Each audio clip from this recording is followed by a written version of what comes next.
Good morning. Today, we'll begin with the January 9th reading, which starts at Genesis 20 and goes through Genesis 22. And today I'm reading through the New Revised Standard Version. And this section is titled Abraham and Sarah at Garrar. So starting from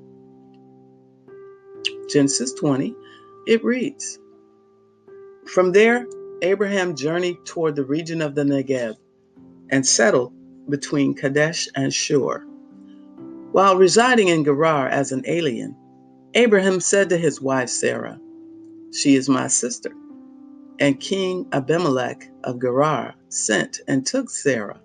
But God came to Abimelech in a dream by night and said to him, "You are about to die because of the woman whom you have taken, for she is a married woman."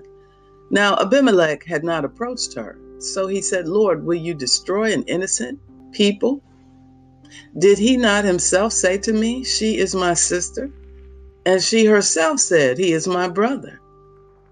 I did this in the integrity of my heart and the innocence of my hands." Then God said to him in a dream, "Yes, I know that you did this in the integrity of your heart. Furthermore, it was I who kept you from sinning against me. Therefore, I did not let you touch her. Now then, return the man's wife, for he is a prophet, and he will pray for you, and you will live. But if you do not restore her, know that you will surely die, you and all that are yours." So Abimelech rose early in the morning and called all his servants and told them all these things, and the men were very much afraid. Then Abimelech called Abraham and said to him, "What have you done to us? How have I sinned against you, that you have brought such great guilt on me and my kingdom? You have done things to me that ought not be done." And Abimelech said to Abraham, "What were you thinking of that you did this thing?" Abraham said, "I did it because I thought, there is no fear of God at all in this place, and they will kill me because of my wife. Besides, she is indeed my sister, the daughter of my father, but not the daughter of my mother. And she became my wife. And when God caused me to wander from my father's house, I said to her, 'This is the kindness you must do for me. At every place to which we come, say of me, he is my brother.' Then Abimelech took sheep and oxen, and male and female slaves, and gave them to Abraham, and restored his wife Sarah to him. Abimelech said, 'My land is before you. Settle where it pleases you.' To Sarah he said, 'Look, I have given your brother 1,000 pieces of silver. It is your exoneration before all who are with you. You are completely vindicated.' Then Abraham prayed to God, and God healed Abimelech, and also healed his wife and female slaves, so that they bore children. For the Lord had closed fast all the wombs of the house of Abimelech because of Sarah, Abraham's wife." Chapter 21. The Lord dealt with Sarah as he had said, and the Lord did for Sarah as he had promised. Sarah conceived and bore Abraham a son in his old age, at the time of which God had spoken to him. Abraham gave the name Isaac to his son, whom Sarah bore to him. And Abraham circumcised his son Isaac when he was 8 days old, as God has commanded him. Abraham was 100 years old when his son Isaac was born to him. Now Sarah said, "God has brought laughter for me. Everyone who hears will laugh with me." And she said, "Who would ever have said to Abraham that Sarah would nurse children? Yet I have borne him a son in his old age." The child grew and was weaned, and Abraham made a great feast on the day that Isaac was weaned.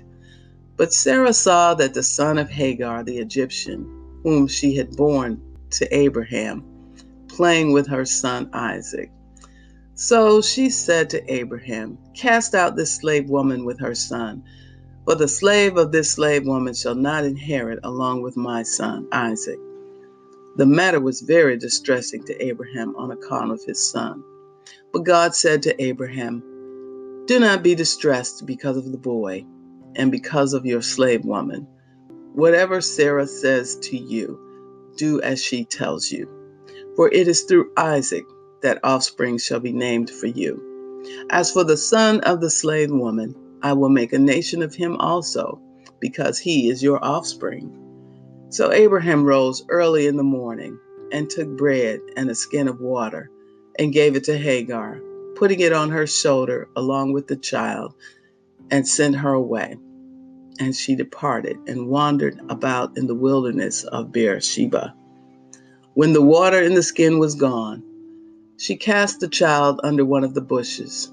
Then she went and sat down opposite him a good way off, about the distance of a bow shot, for she said, "Do not let me look on the death of the child." And as she sat opposite him, she lifted up her voice and wept. And God heard the voice of the boy. And the angel of God called to Hagar from heaven and said to her, "What troubles you, Hagar? Do not be afraid, for God has heard the voice of the boy where he is. Come, lift up the boy and hold him fast with your hand, for I will make a great nation of him." Then God opened her eyes, and she saw a well of water. She went and filled the skin with water and gave the boy a drink. God was with the boy, and he grew up. He lived in the wilderness and became an expert with the bow. He lived in the wilderness of Paran, and his mother got a wife for him from the land of Egypt. At that time, Abimelech, with Phicol, the commander of his army, said to Abraham, "God is with you in all that you do. Now, therefore, swear to me here by God that you will not deal falsely with me, or with my offspring, or with my posterity. But as I have dealt loyally with you, you will deal with me and with the land where you have resided as an alien." And Abraham said, "I swear it." When Abraham complained to Abimelech about the well of water that Abimelech's servants had seized, Abimelech said, "I do not know who has done this. You did not tell me, and I have not heard of it until today." So Abraham took sheep and oxen and gave them to Abimelech, and the two men made a covenant. Abraham set apart 7 ewe lambs of the flock, and Abimelech said to Abraham, "What is the meaning of these 7 ewe lambs that you have set apart?" He said, "These 7 ewe lambs you shall accept from my hand, in order that you may be a witness for me that I dug this well." Therefore, that place was called Beersheba, because there both of them swore an oath. When they had made a covenant at Beersheba, Abimelech with Phicol, the commander of his army, left and returned to the land of the Philistines. Abraham planted a tamarisk tree in Beersheba and called there on the name of the Lord, the everlasting God. And Abraham resided as an alien many days in the land of the Philistines. Chapter 22.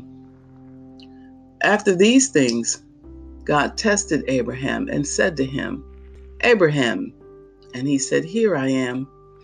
He said, "Take your son, your only son Isaac, whom you love, and go to the land of Moriah, and offer him there as a burnt offering on one of the mountains that I will show you." So Abraham rose early in the morning, saddled his donkey, and took 2 of his young men with him, and his son Isaac. He cut the wood for the burnt offering, and set out and went to the place in the distance that God had shown him. On the 3rd day, Abraham looked up and saw the place far away. Then Abraham said to his young men, "Stay here with the donkey. The boy and I will go over there. We will worship, and then we will come back to you." Abraham took the wood of the burnt offering and laid it on his son Isaac, and he himself carried the fire and the knife. So the 2 of them walked on together. Isaac said to his father Abraham, "Father." And he said, "Here I am, my son." He said, "The fire and the wood are here, but where is the lamb for a burnt offering?" Abraham said, God himself will provide the lamb for a burnt offering, my son. So the two of them walked on together. When they came to the place that God had shown him, Abraham built an altar there and laid the wood in order. He bound his son Isaac and laid him on the altar on top of the wood. Then Abraham reached out his hand and took the knife to kill his son. But the angel of the Lord called to him from heaven and said, Abraham, Abraham. And he said, Here I am. He said, Do not lay your hand on the boy or do anything to him. For now I know that you fear God, since you have not withheld your son, your only son, from me. And Abraham looked up and saw a ram caught in the thicket by its horns. Abraham went and took the ram and offered it up as a burnt offering instead of his son. So Abraham called that place, The Lord Will Provide. As it is said to this day, On the mountain of the Lord it shall be provided. The angel of the Lord called to Abraham a second time from heaven and said, By myself I have sworn, says the Lord, because you have done this and have not withheld your son, your only son, I will indeed bless you, and I will make your offspring as numerous as the stars of heaven and as the sand that is on the seashore. And your offspring shall possess the gate of their enemies. And by your offspring shall all the nations of the earth gain blessing for themselves, because you have obeyed my voice. So Abraham returned to his young men, and they arose and went together to Beersheba. And Abraham lived at Beersheba. Now after these things it was told Abraham, Milcah has borne children to your brother Nahor. Uz, the firstborn, Buz, his brother, Kemuel, the father of Aram, Chesed, Hazo, Pildash, Jidlaph, and Bethuel.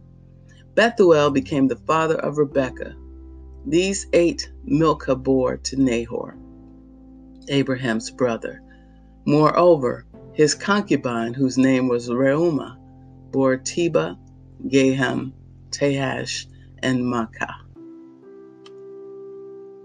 Matthew, the 7th chapter, verses 15 through 29. This section is titled, A Tree and Its Fruit.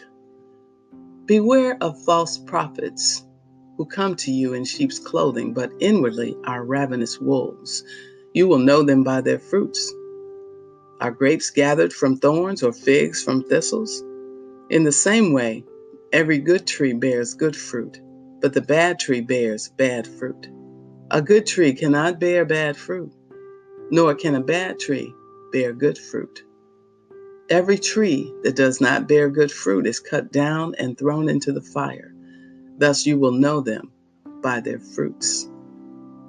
Not everyone who says to me, Lord, Lord, will enter the kingdom of heaven, but only the one who does the will of my Father in heaven. On that day, many will say to me, Lord, Lord, did we not prophesy in your name and cast out demons in your name, or do many deeds of power in your name? Then I will declare to them, I never knew you. Go away from me, you evildoers. Everyone then who hears these words of mine and acts on them will be like a wise man who built his house on a rock. The rain fell, the floods came, and the winds blew and beat on that house, but it did not fall, because it had been founded on rock. And everyone who hears these words of mine and does not act on them will be like a foolish man who built his house on sand. The rain fell, and the floods came, and the winds blew and beat against that house, and it fell, and great was its fall. Now when Jesus had finished saying these things, the crowds were astounded at his teaching, for he taught them as one having authority, and not as their scribes. Psalm 9, verse 1 through 12. Psalm 9 is titled God's Power and Justice, and it reads, To the leader according to the Muthlabin, a psalm of David. I will give thanks to the Lord with my whole heart. I will tell of all your wonderful deeds. I will be glad and exult in you. I will sing praise to your name, O Most High. When my enemies turned back, they stumbled and perished before you. For you have maintained my just cause. You have sat on the throne, giving righteous judgment. You have rebuked the nations. You have destroyed the wicked. You have blotted out their name forever and ever. The enemies have vanished in everlasting ruins. Their cities you have rooted out. The very memory of them has perished. But the Lord sits enthroned forever. He has established his throne for judgment. He judges the world with righteousness. He judges the peoples with equity. The Lord is a stronghold for the oppressed, a stronghold in times of trouble. And those who know your name will put their trust in you. For you, O Lord, have not forsaken those who seek you. Sing praises to the Lord who dwells in Zion. Declare his deeds among the peoples. For he who avenges blood is mindful of them. He does not forget the cry of the afflicted. Proverbs 2, verse 16 through 22. You will be saved from the loose woman, from the adulteress with her smooth words, who forsakes the partner of her youth and forgets her sacred covenant, for her way leads down to death, and her paths to the shades. Those who go to her never come back, nor do they regain their paths of life. Therefore, walk in the way of the good, and keep to the paths of the just. For the upright will abide in the land, and the innocent will remain in it. But the wicked will be cut off from the land, and the treacherous will be rooted out of it. This concludes the reading for January 9. Be blessed.